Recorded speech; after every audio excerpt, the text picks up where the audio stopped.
Burning, going down, burning, going down.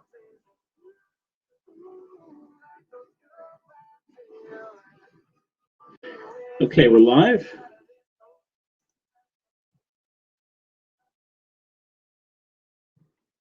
All right, good afternoon. This is Steve Mazzacane. This is the Steve Mazzacane. I'm hoping the volume works. If there's any questions or issues with that, just let me know. Someone can let me know if you're hearing everything properly. That would help. Good afternoon. It was a really nice day today. Hopefully you got some time to get outside. Hopefully the ice in your driveway was melted. That was a huge problem for me. It was nice to walk in and have that melted away. There's a few things we'll talk about today. We'll talk about the first selectman sent me a notice that he wants out. We're going to post it as well, that we're continuing the tax deferment program. I'll talk about that in a second. We're going to talk significantly about, Richard, thank you very much for letting me know. We'll talk about the article in the Connecticut Mirror that looked at different tax proposals for next year, how these states are going to respond to the COVID crisis and the massive financial deficit we're going to have. And the third thing, and it says on the topic tonight is dating or online dating, and that's kind of a sometimes I talk about more personal stuff isn't necessarily personal, but when it comes to emails and response from the public, me talking about either religious past or personal issues, I've talked about weight loss and religion, things like that. The topic of dating was kind of eye-opening for me this weekend because I had lunch with a friend of mine who showed me her Bumble account, and it's online dating is tough enough. You've never seen anything like it. We're not going to go some of the specific emails that she got, but you start questioning humanity when you look at a girl's Bumble account and you see 150 messages in the last 3 or 4 days. And the quality of these messages, I immediately have unbelievable levels of sympathy for women who try online dating. Truly absurd, ridiculous, awful things being sent to some of these women. And I want to talk about that a little bit because we talk about comments on social media and how disgusting some people are and some groups of people are, and they think nothing of saying anything at any time. It used to be that and we'll talk more about this now, so I don't get too far into it, but it's amazing to remember that it used to be people made fake profiles to be this way.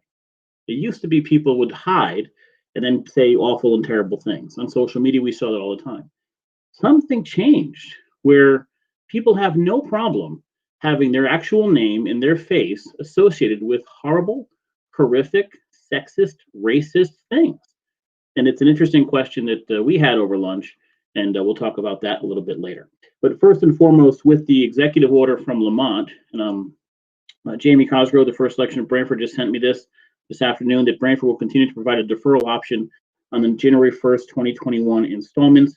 I'll read a little bit about this. The deferment program was part of a program the state passed earlier, and it was just extended. It says this program allows eligible taxpayers to have deferment of 90 days of any real estate taxes, personal property or motor vehicle taxes, or municipal water, sewer, electric rates, charges, or assessments.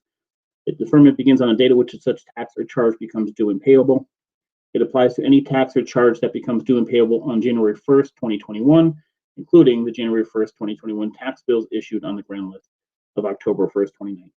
So you will get that deferment. I believe.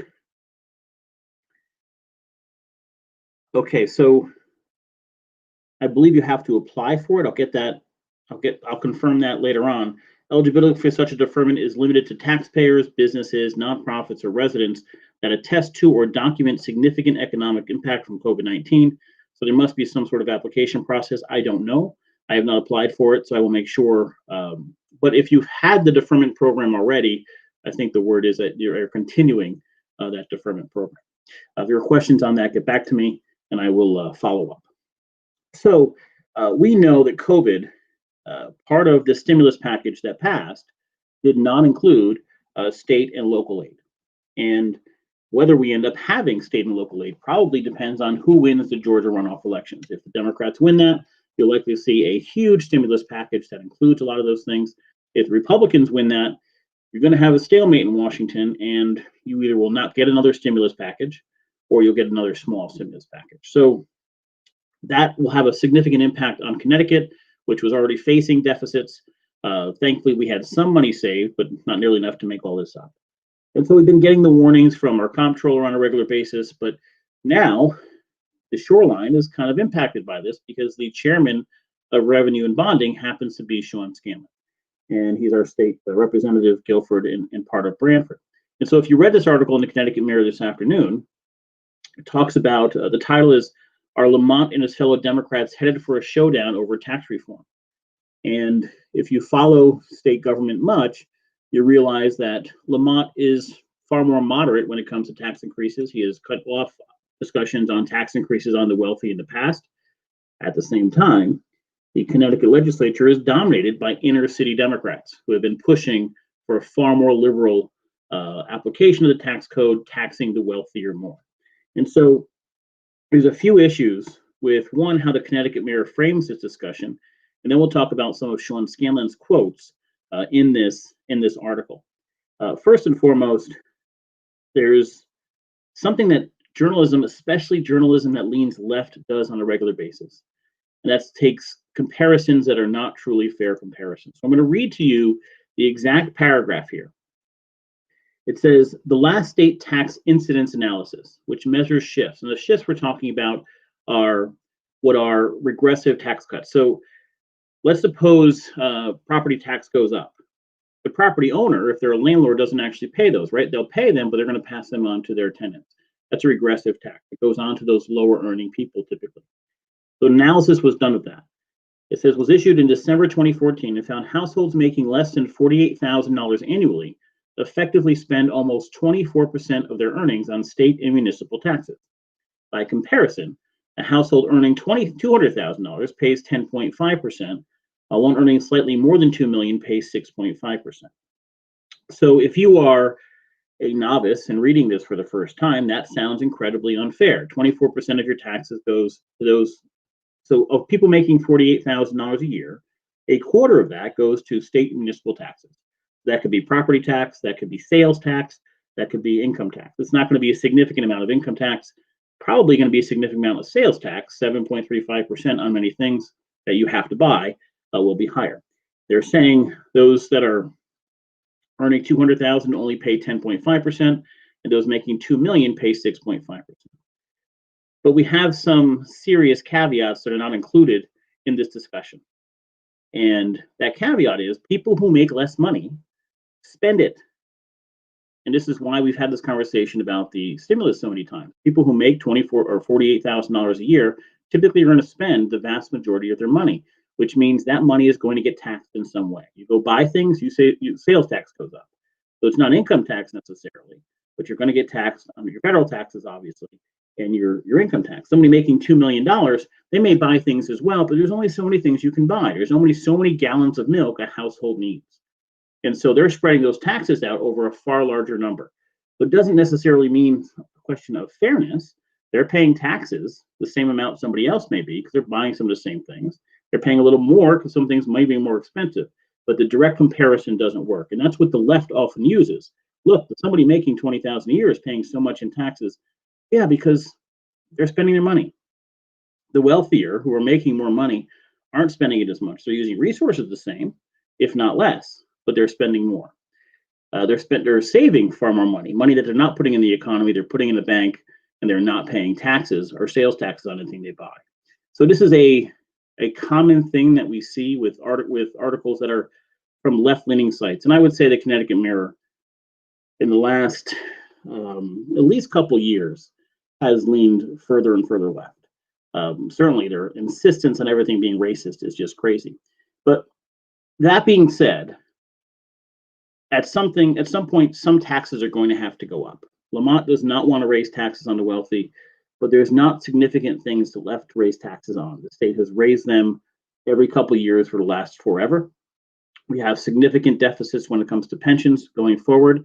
We passed bills in the last few years that has further pushed off those deficits and kicked the can down the road.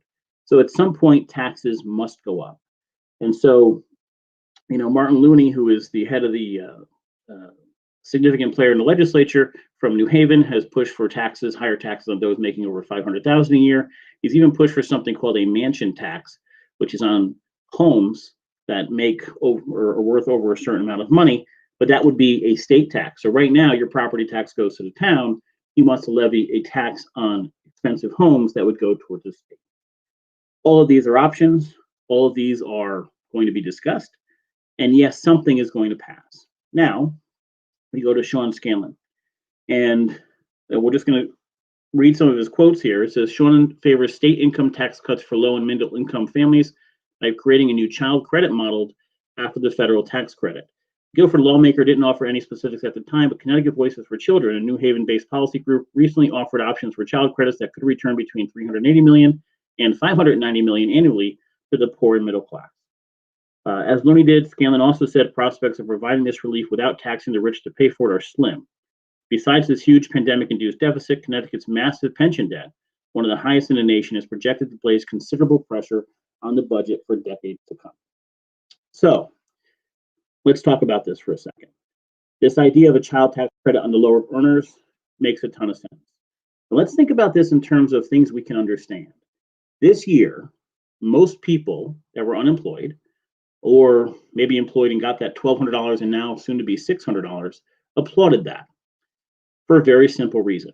People who don't make a lot of money will spend it. It will stimulate the economy. The extra $600 in people's paychecks, so those that were unemployed, many of those unemployed were low-income earners. So they were making, unemployment benefits $200 or $300, and suddenly they, in many cases, were making more money under unemployment than they were in the past. What did they do with that money? Spent it. And we know that. We see that in many small businesses. We see many businesses were helped tremendously by that extra money in people's pockets. So if we find a way to put extra money in people's pockets, we're making on the lower end of that income scale, it often has a very positive impact on the economy. And when we're moving money, we tax more. So the tax rate doesn't necessarily have to go up as much because we're moving more money. As you spend money to the store, you pay sales tax on it, money moves to the state. That being said, I am all for a program that helps families with children specifically get more money in their pocket. And if it is in any way, shape, or form tied to childcare, which is one of the biggest single expenses that people have when they go back to work, I don't know how every Republican isn't for that as well.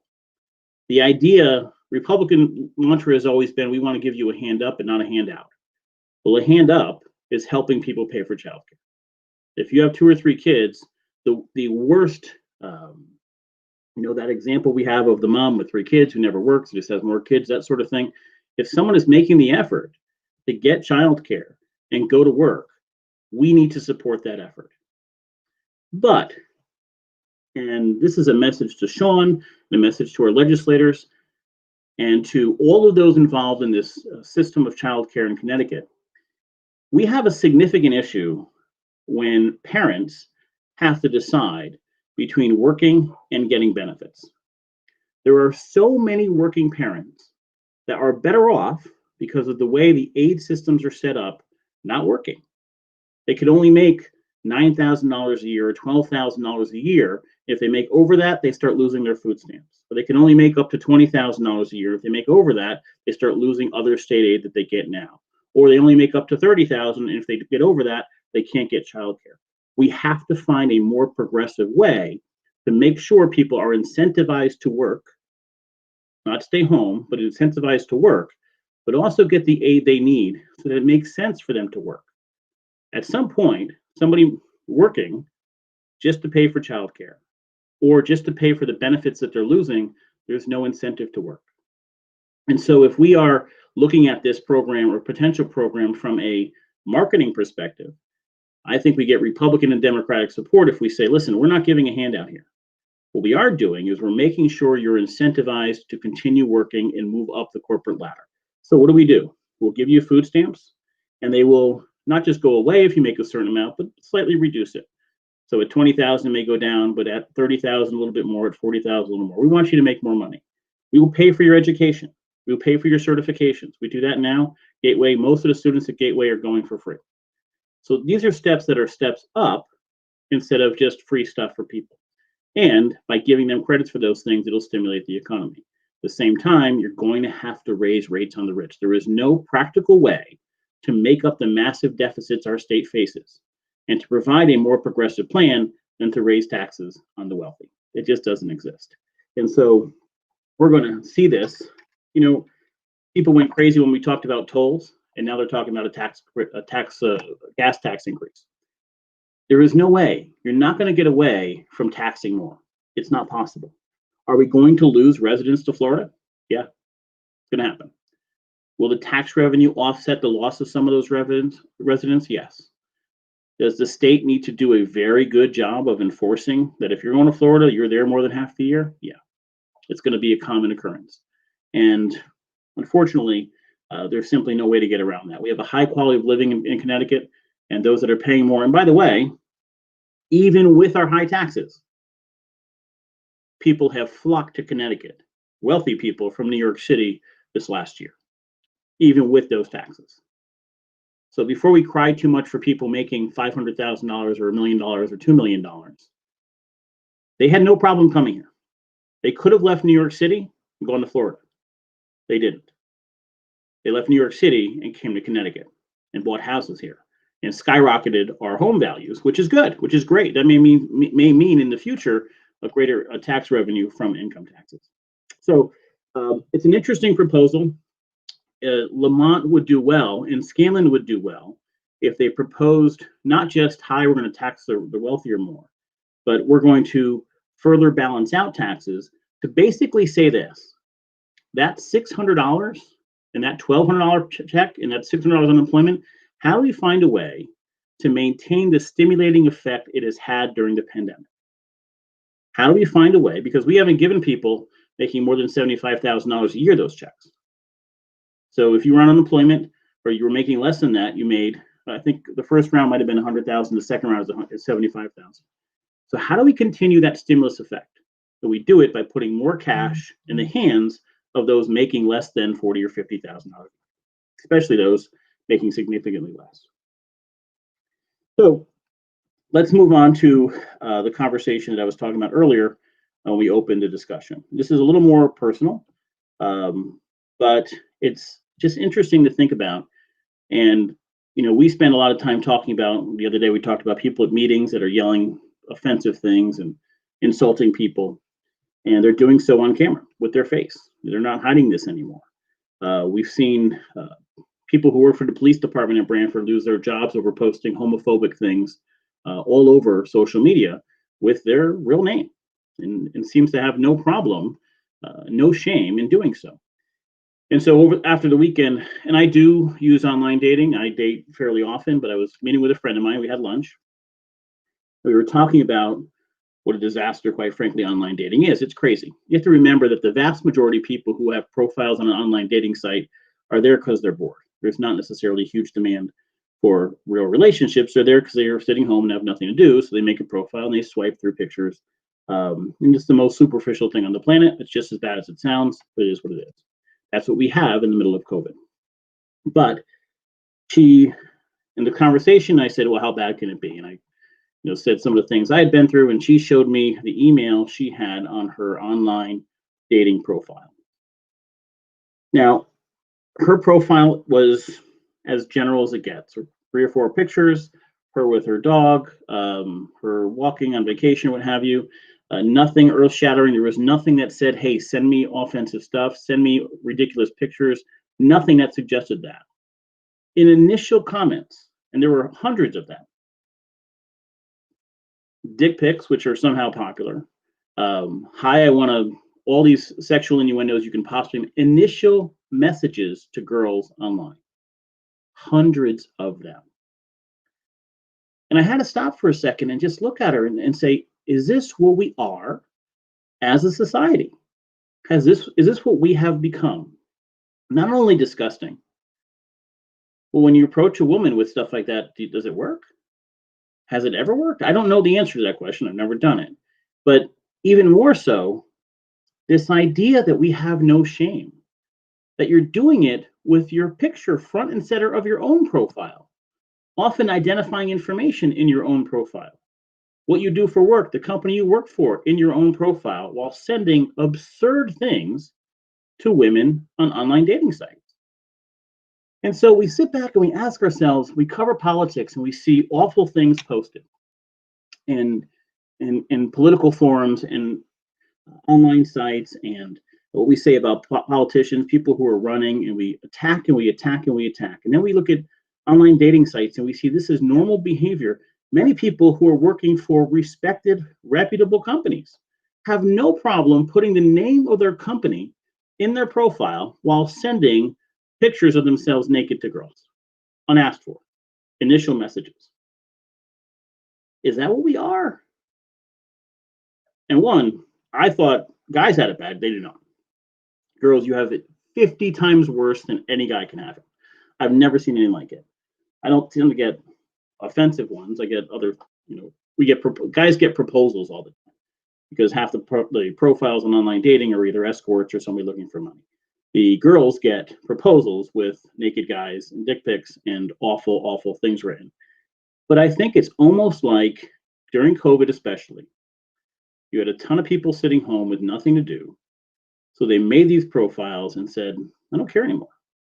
I don't care if other people see who I am, know about me, and I'll say and do anything. It just doesn't matter. And it's amazing how the world has changed. It's amazing how, when the internet became popular, people had 4 or 5 different emails, 4 or 5 different profile accounts because you didn't want to be attached to who you really were. You wanted to at least do something to keep your online persona clean if you were going to do crazy stuff. Now nobody cares anymore.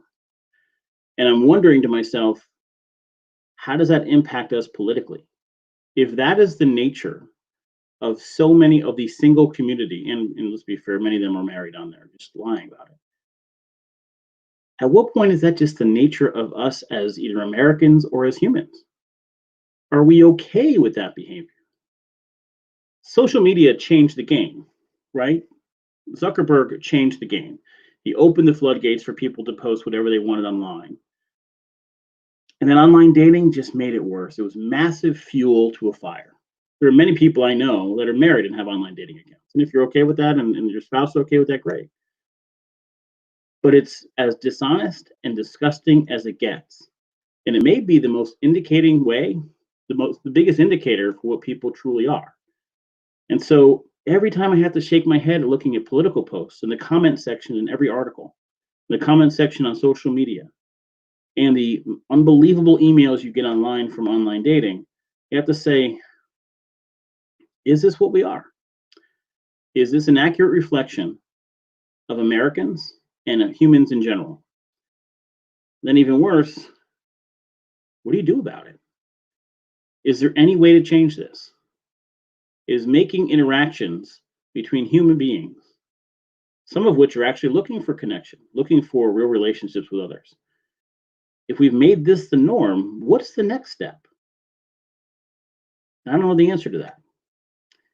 And sitting across from her, it was almost in shock seeing some of the emails someone sent, that somebody opened up their phone, clicked the button to send an email, and typed these words out and click send, as if there wasn't an actual human being on the other side of that profile. It's amazing what we've become as humans. And I don't know if it's just social media, it's just the nature of online dating. Hopefully after COVID, we go back to meeting in person and dating the old-fashioned way. It might be better. You might know more about people before. You might be hesitant to say some of those things when you meet in person. But it's amazing how our world has changed. And it's amazing the impact it has. Seems to be dating world, single world, political world. I haven't yet seen it in the business world, but maybe that's next. Just something to think about, and something I was thinking about over the weekend when I had that conversation with a friend. Okay. All right. Thank you for joining us. It is Tuesday, so we're going to go live again tomorrow at 4 o'clock. I'm not sure about Thursday yet. It may not be any sense to do that Christmas Eve, but I hope everyone has a great week. It's a shortened week, and I know we're all looking forward to Friday. So I want to thank you for joining us. Hopefully you'll join us again tomorrow at 4 o'clock. As always, if you have questions or comments, send them in. You can email, text me, or call, what have you. And I will look forward to seeing you tomorrow at 4 o'clock. Guys, have a great night.